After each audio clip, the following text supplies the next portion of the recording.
Well, obviously I let Sue give the sermon this morning, so we're done.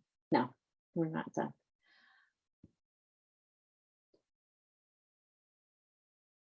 You know, I love a good breakup song. Now, when I say a good breakup song, I mean a good breakup song, a powerful breakup song. I don't mean like a Dusty Springfield, oh, please take me back, I'll be a doormat for you no matter what breakup song. I mean like a Gloria Gaynor, I Will Survive breakup song. Do you know what I mean? And one of my favorites is Red Rubber Ball, a song written by Paul Simon that the Circle recorded. I should have known you'd bid me farewell. There's a lesson to be learned from this, and I've learned it very well. Now I know you're not the only starfish in the sea. If I never hear your name again, it's all the same to me. And I think I'm gonna be all right. Yeah, the worst is over now. The morning sun is shining like a red rubber ball. Oh, I think it's gonna be all right. Yeah, the worst is over now. The morning sun is shining like a red rubber ball. And they're verse upon verse about how I'm so much better off without you now because this wasn't a good relationship in which you respected me. And I love the metaphor of a red rubber ball because a red rubber ball, you know, I think of those big red rubber playground balls, they're resilient, they bounce back, and it's a song about bouncing back. And we're talking about that kind of thing today, about resiliency. Why is this so important? Why is it important to be resilient? Well, have you ever had a rubber band or a piece of elastic that you stretched out so far and for so long and left it that way? And then you go and try to use it again after a really long time and you realize there's nothing left to it. It's been spent. Well, we're like that. And we don't want to spend ourselves out. We want to have something left. Perhaps you've heard the saying, when you get to the end of your rope, tie a knot and hang on. Well, that works for a little while. But if you've ever tried hanging on to something for a long time, it works for a little while. And then at some point, we just don't have the strength. It takes a lot of strength to hang for a long time. Our muscles will give way and will fall. We need the resiliency. We need the bounce back. We need the interval training, as you will, those periods of rest in order to recover and to have strength for later, to be able to be that rubber band that goes back to the rest and can stretch out later again. So in our first reading this morning,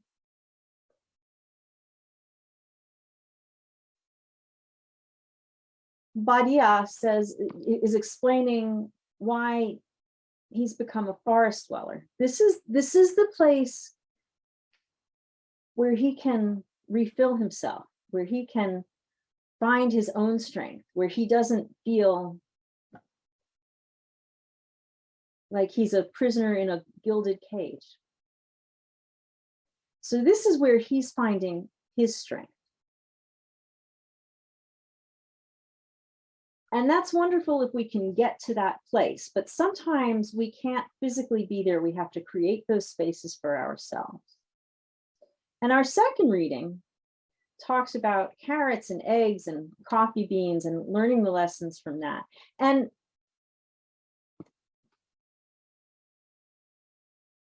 we want to, a big takeaway from that reading is, well, let's all be like the coffee beans. Let's change the water. Well, we can't always just automatically do that. We can't just change the water without learning a little bit how to have that resiliency to change the water. And by the way, it's not always the answer to be the coffee beans. Sometimes we could use a little softening up, like the carrots. And when you soften carrots, you can make fabulous carrot ginger soup. And sometimes we might need a little hardening inside. And the author gets to that in the end. So we need a little of this and a little of that. We can't just always go at full steam ahead. I'm going to change the world. I'm going to change the world. We need all of those aspects in our lives.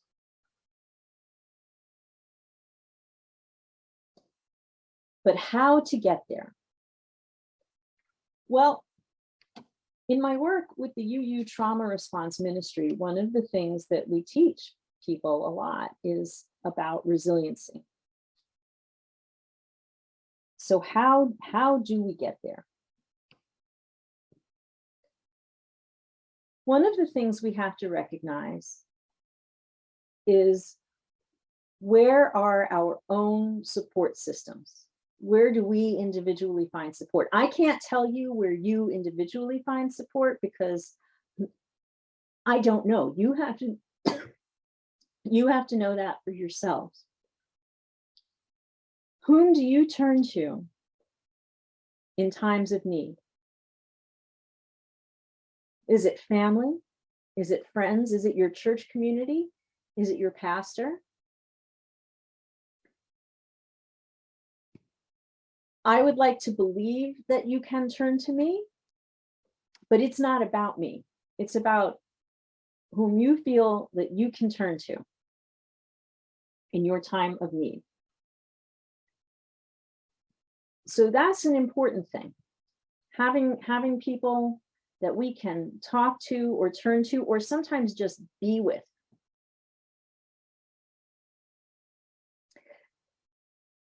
Another important tool for being resilient is to recognize that we need plenty of rest. Now, that doesn't just mean physical rest and enough sleep, although it does mean that. It also means stepping away from the 24-hour news cycle. Now, it was kind of nifty when 24-hour news first went on the air, because it meant that you didn't have to wait until just that one time of day to catch the news. You could turn on the news at any time and catch it, which was convenient for folks who weren't able to watch it at 5 or 6 o'clock at night. But that 24-hour news cycle sometimes gets us caught up in, oh my gosh, what happened now? What happened now? Sometimes we need to step away from that 24-hour news cycle. If it's causing you anxiety or grief, step away, put the newspaper down, put the scrolling down, turn the TV to another channel, watch a comedy, do something else.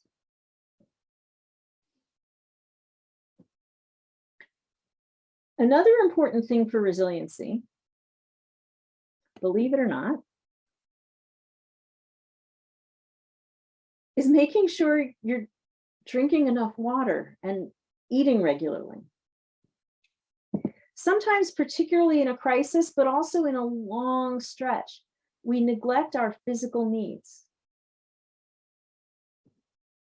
Take care of your physical needs. Listen to your body.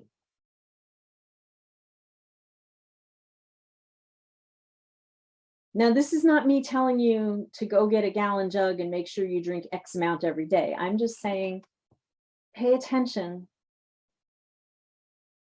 and don't neglect yourself.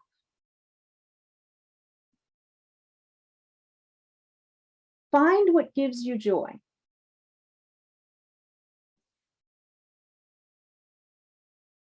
It's important that we do the work that needs to be done. It is important. There is work that needs to be done.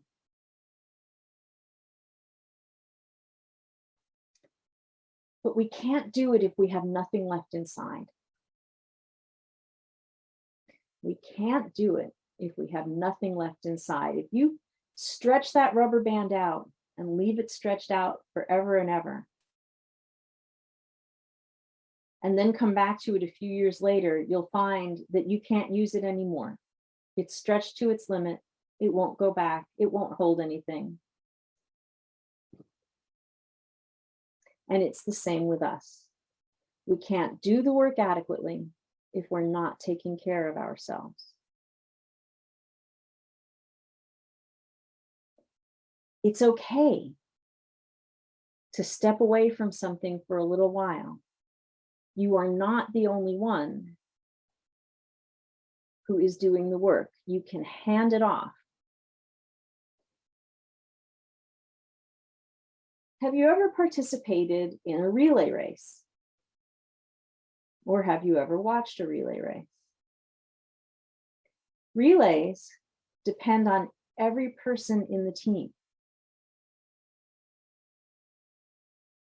And the nifty thing about that is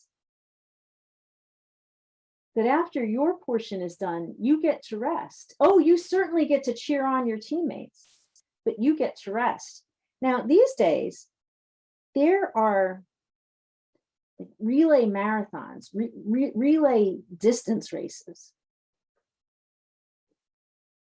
And teams sign up for these, and you can help each other along the way, because you do your part until you can't do your part anymore, and then another person takes over. And we need to treat difficult work like that. We need to tag team it, hand things off to one another. Now, it's true that you personally might be the best one at a thing. You might be. But I guarantee you, even if you're the best one at the thing, if you run yourself ragged doing it,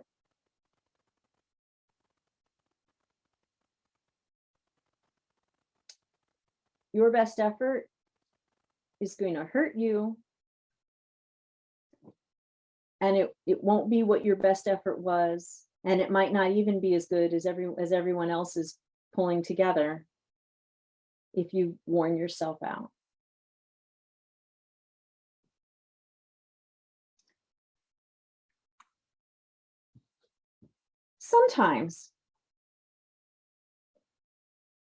Sometimes we can get to feeling as though we failed somehow.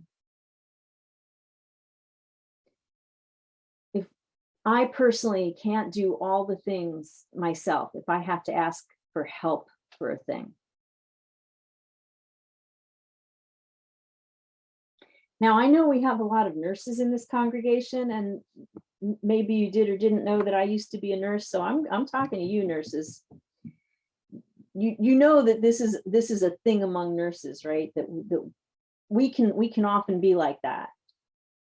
We feel like we have to do all the things, that if we have to ask for help, oh man, it's like a failure. It's not a failure, it's a strength, because we're modeling it for other people too. We're modeling that for other people. When you need help, ask for help. And when you need a timeout, take it.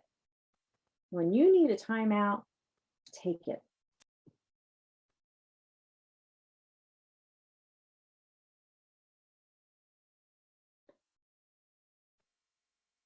Now, so far I've been talking about what we need to do for ourselves. We've been living in a time of great stress for quite a while. How can we help each other be resilient? How can we help each other? Well, one thing we can do, besides modeling behavior like this, one thing we can do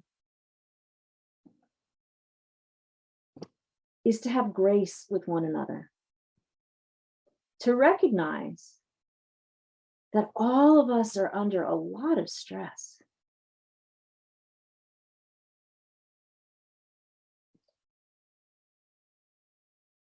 And so to take a breath for a moment take a couple of beats and allow ourselves to respond rather than to react. And turn to wonder and say,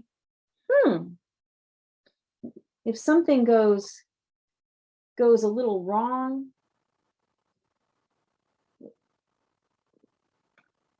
that's interesting. That person usually gives me a more polite response, or usually would do this thing that they said they would do and it hasn't happened. I wonder what's going on with that person. I hope everything's okay. I wonder if I should check in with them.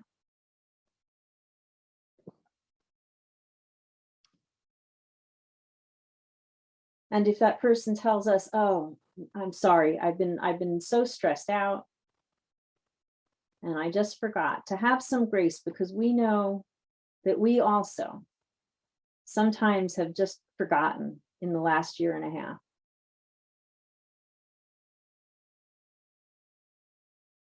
And to move forward from there. It requires letting more things go. But in the end, I think it helps us feel better too. Another way that we can help each other be more resilient is to check in with one another. To check in with one another from time to time. Now,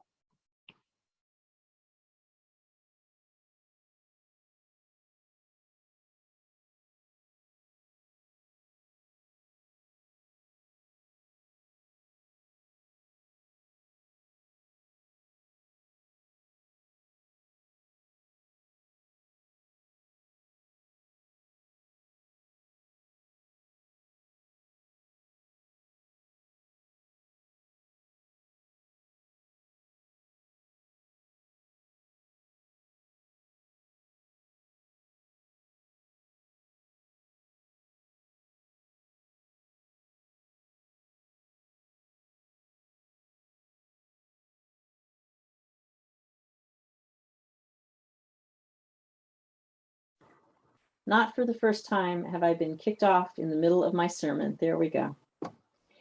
So I was saying we can check in with one another.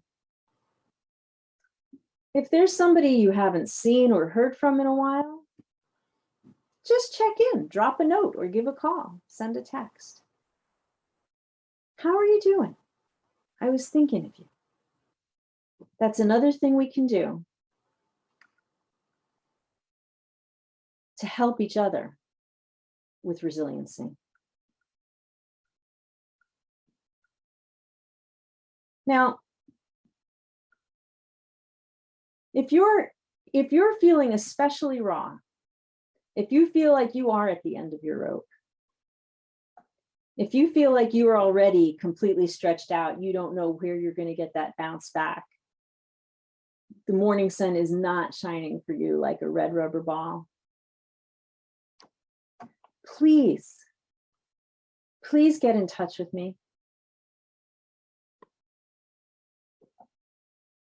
Please reach out to those that you feel most comfortable talking with.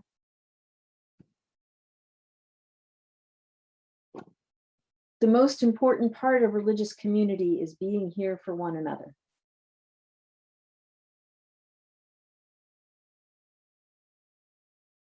This is why we come together. Can we be community for one another? Are you with me? Are you with me? Can I see a show of reaction hands? Can you, or thumbs up, or can you give me a thumbs up on your screen? Yeah, I see them. Excellent, excellent, excellent. We can do this. We are here for one another. The morning sun is shining like a red rubber ball. Namaste.